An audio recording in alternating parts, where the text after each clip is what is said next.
Süsinikuring on fundamentaalne biogeenilise aine ringlus, kus süsinik liigub läbi atmosfääri, ookeanide, pinnase ja elusorganismide.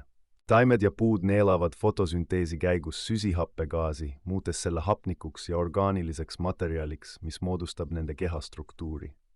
Kui taimed surevad, lagundavad mikroorganismid nende koed, vabastades osa süsinikust tagasi atmosfääri, samas kui teine osa jääb pinnasesse ja fossiilkütustesse. Ookeanid on massiivsed süsiniku reservuaarid, absorbeerides umbes veerandi inimtekkelisest süsihappegaasist, kuigi see põhjustab ka ookeanide hapestumist.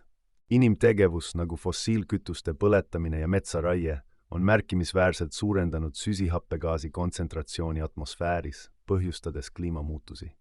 Tasakaalustatud süsinikuringe on kriitilise tähtsusega maa kliima reguleerimiseks, elustiku toetamiseks ja ökosüsteemide funktsioonide säilitamiseks, muutes selle meie planeedi elu alustalaks.